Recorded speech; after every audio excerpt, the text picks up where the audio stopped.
신앙 고백 우리 하겠습니다. 나는 전능하신 아버지 하나님 천지의 창조주를 믿습니다. 나는 그의 유일하신 아들 우리 주 예수 그리스도를 믿습니다. 그는 성령으로 잉태되어 동정녀 마리아에게서 나시고 본디오 빌라도에게 고난을 받아 십자가에 못 박혀 죽으시고 장사된 지 사흘 만에 죽은 자 가운데서 다시 살아나셨으며 하늘에 오르시어 전능하신 아버지 하나님 우편에 앉아 계시다가 거기로부터 살아있는 자와 죽은 자를 심판하러 오십니다.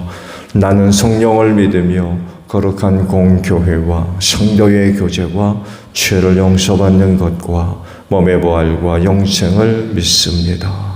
아멘. 265장 부르시고 말씀을 보죠.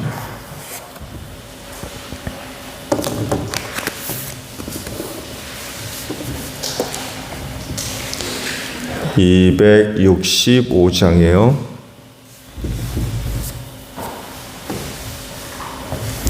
주 십자가를 지심으로 죄인을 구속하셨으니 그 피를 보고 믿는 자는 주님의 신노 면하겠네. 내가 그 피를 유월절 그 양의 피를 볼 때에 내가 널 넘어서 가리라. 흉악한 죄인 괴수라도 예수는 능히 그 원난에 온몸을 피에 담글 때에 주님의 진노 면하겠네.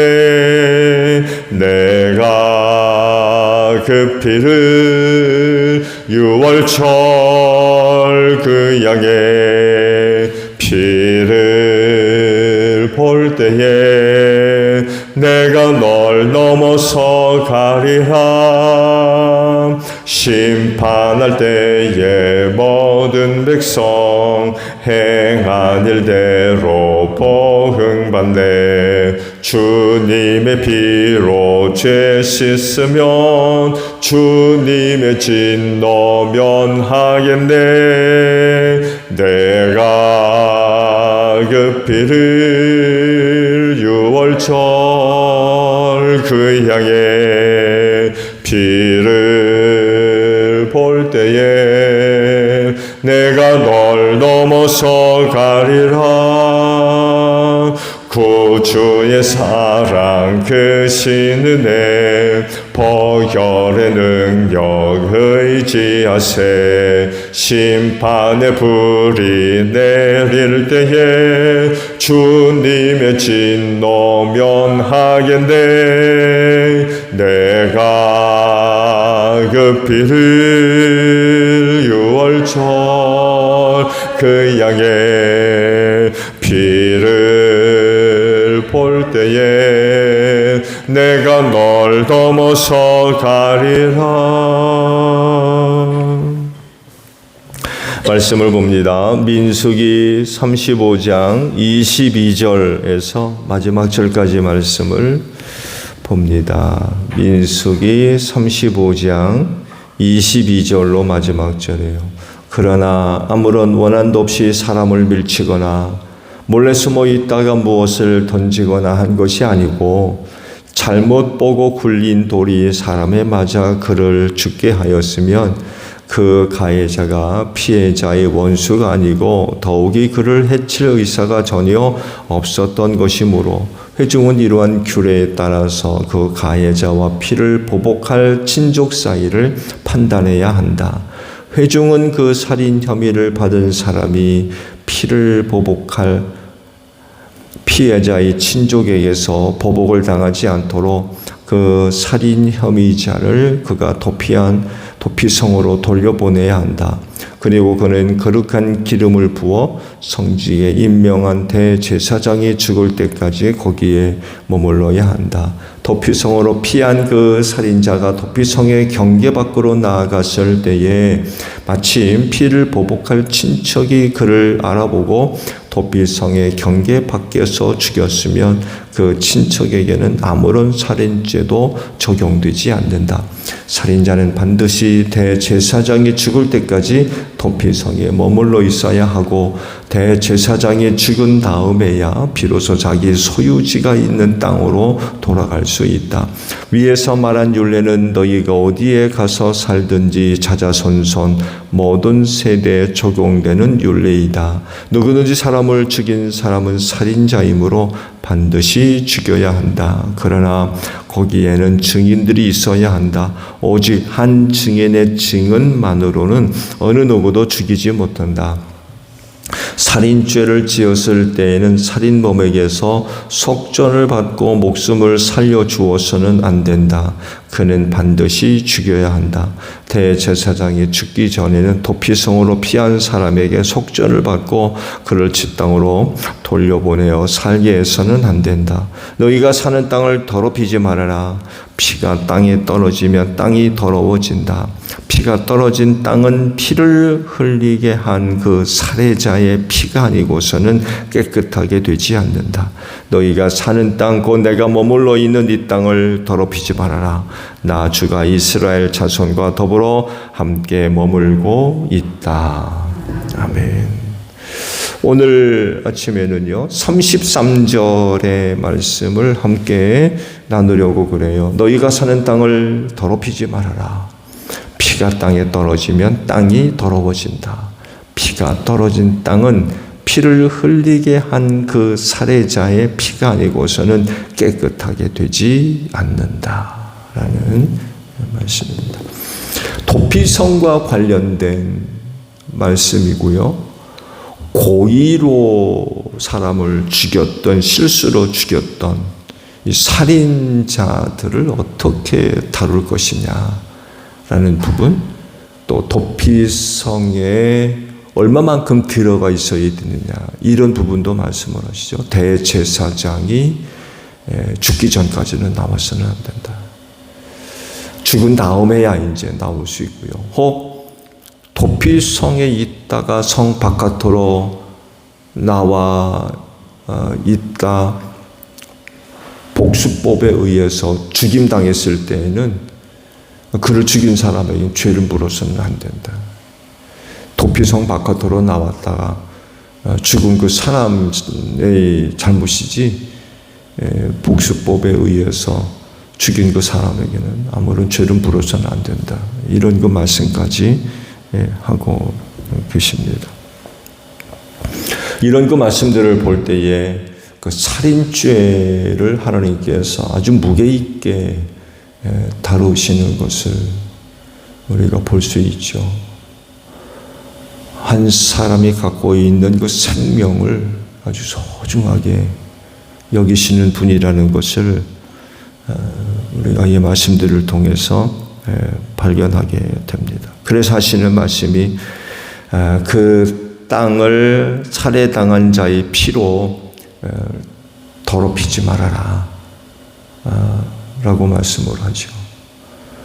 그런 사람의 흘린 피로 인하여서 그 땅이 더러워진다 라고 말씀을 하세요. 그리고 그 더러워진 땅을 깨끗하게 하려면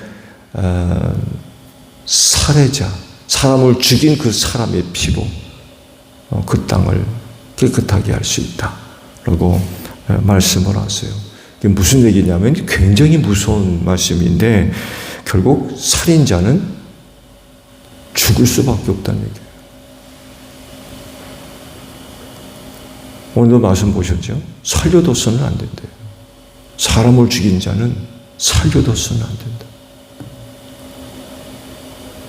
이렇게 다시 말씀드리면 죽임 당한 자가 흘린 피로 그 땅이 더러워지는데 이 더러워진 땅을 깨끗하게 하려면 그를 죽인 사람의 피가 있어야 된다. 그래야 깨끗하게 된다. 그 사람도 죽어야 된다는 얘기예요. 살인자도 죽어야 된다. 굉장히 무서운 말씀입니다. 이렇게 말씀하시는 이유는 하나예요. 사람의 목숨을 경히 여기지 말아라. 사람 죽였느냐? 너도 반드시 죽어야 된다. 그리고 그런 사람들을 살려뒀으면 안 된다고 아주 엄하게 말씀을 하고 있죠. 이스라엘 백성들이 심각하게 여기는 것 중에 하나가 바로 부정하게 되는 거죠. 이 부정의 문제를 굉장히 심각하게 다룹니다. 아마 가장 큰 이유는 하나님을 섬겨야 할 사람들이었기 때문에 이 부정에 관한 부분들을 굉장히 중요하게 여긴 것 같아요.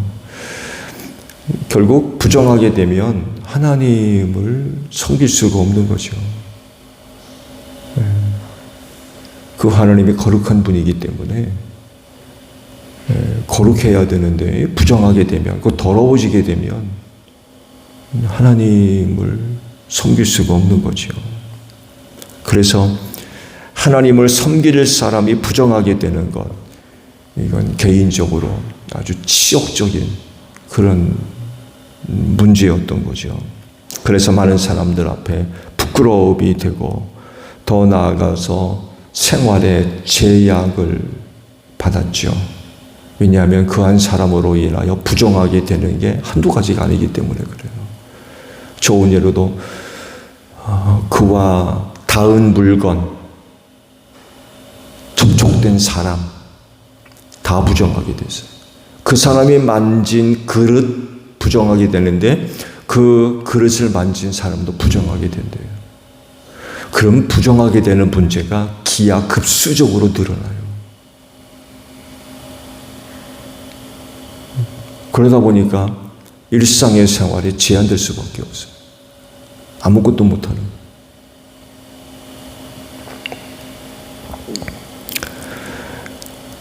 이렇게 되면 인간으로서의 정상적인 생활이 불가능하게 되죠. 그래서 부정하게 되고 더러워지는 이런 문제들을 아주 극단적으로 혐오했습니다. 또 그런 사람들을 혐오스러워했고 굉장히 싫어했던 거죠. 말씀을 본 대로 살아야 당한 사람의 피로 그 땅이 더러워진대요. 하나님이 거하시는 그 땅은 거룩해야 되는데 죽은 사람의 피로 인하여서 그 땅이 더러워진다 라고 말씀을 하시면서 그 땅을 그렇게 더럽혀서는 안 된다. 곧 죽은 사람의 피가 흘러서는 안 된다. 이런 말씀이죠. 또 다르게 표현하면 사람 목숨 소중하게 여겨라. 함부로 여겨서 아무나 죽이는 그런 일들이 일어나면 안 된다는 그런 그 말씀이죠. 그리고 더불어서 말씀을 본 대로 살인자의 피로 그 땅을 다시금 깨끗하게 할 수 있다 라고 말씀을 하세요. 그래서 그런 종류의 피를 흘리지 못하도록 하셨어요. 사람의 목숨을 소중하게 여기셨다는 거죠. 그리고 이런 것들을 최대한 막기 위해서 복수법을 정하신 거죠. 눈은 눈으로, 이는 이로 갚아라 라고 말씀을 하셨습니다. 그런데 하나님은 세상의 모든 죄를 한 번에 해결해 주셨죠. 어떤 죄라도 한 번에 해결하셨어요. 모든 부정한 것과 속된 것과 더러워진 것들을 깨끗하게 할 수 있는 그런 능력과 은혜를 베풀어 주셨죠. 살해당한 사람의 피로 더러워진 것을 깨끗하게 하려면 살인자의 그 피로 해야 된다고 그러세요. 피는 피로 더러워졌느냐? 피로 깨끗해질 수 있다.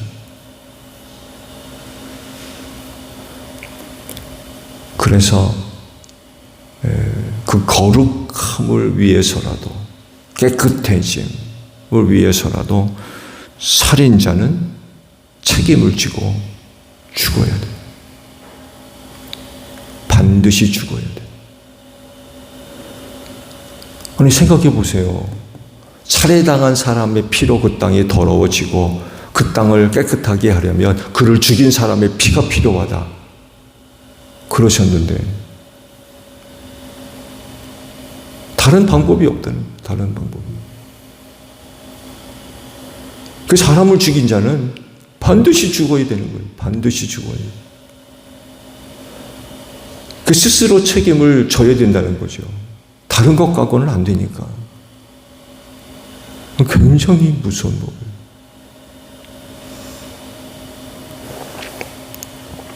근데 하나님께서 이 문제를 해결하셨어요. 바로 예수 그리스도의 보혈입니다.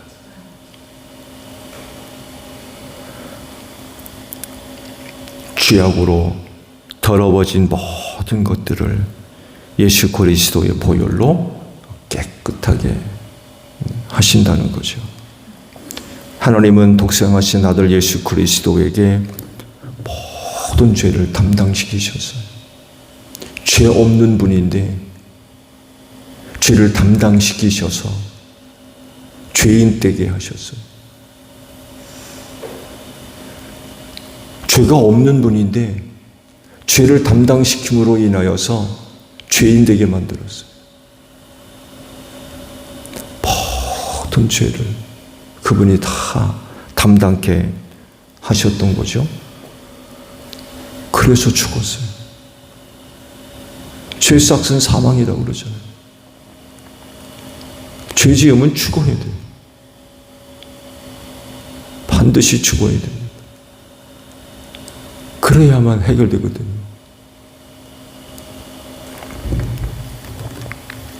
죄가 없는 분임에도 불구하고 죄인 되어서 십자가에서 죽으셨고 그 죽음이 자기 죄로 인하여 죽은 게 아니라 세상에 있는 모든 사람들의 죄를 담당하고 대신 죽으셨다는 거죠. 대신 죽으셨어요. 하나님이 대신 죽이신 거죠. 네가 죄를 다 담당하고 죽어야 되겠다. 그래서 성경은 죽기까지 복종하셨다고 예수님의 죽음을 그렇게 설명을 하고 있죠. 그렇게 함으로써 죄로 더러워진 모든 것들을 하나님 앞에서 깨끗하게 하는 그런 그 은혜를 얻게 하신 거죠.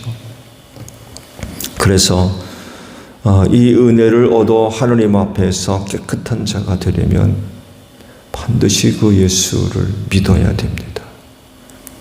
다른 피로는 안 돼요. 이 피, 저 피, 뭐 짐승 피 무슨 안 돼요. 다른 피 갖고는 안 돼요. 하나님으로부터 깨끗하다, 거룩하다, 의롭다 인정받을 수 있는 피는 예수 그리스도의 보혈뿐이에요. 다른 피 갖고는 안 돼요. 구약 시대에는 다른 피로도 가능했죠. 그렇죠? 좋은 예로 속죄제물 짐승의 피, 짐승의 피로도 가능했어요. 또 오늘 주신 말씀을 보게 되면 죽은 자의 피로 인하여 더러워진 그 땅을 깨끗하게 하려면 죽인 자의 피, 그러면 돼요. 깨끗해진대요. 때론 사람의 피도 가능할 수 있어요. 그렇지만 그 모든 죄를 완전히 씻음받고 하나님 앞에서 깨끗하다 인정받을 수 있는 피는 예수 그리스도의 보혈뿐입니다. 그리고 그 피를 믿는 자는 하나님으로부터 깨끗하다, 거룩하다, 의롭다 인정받을 수가 있고요. 그런 사람들만이 하나님을 배울 수가 있는 줄로 믿습니다. 그럴진데 때때로 저질러진 죄의 많은 문제들 주님의 보혈의 피로 다 깨끗하게 씻는 여러분들이 되시기를 바랍니다. 오늘 아침에도 그 보혈의 피에 여러분의 죄를 깨끗하게 씻으셔서 우리 하나님 앞에서 거룩하다, 의롭다 인정받을 수 있는 여러분들이 되시기를 바랍니다. 주기도문 합니다. 하늘에 계신 우리 아버지, 아버지의 이름을 거룩하게 하시며 아버지의 나라가 오게 하시며 아버지의 뜻이 하늘에서와 같이 땅에서도 이루어지게 하소서.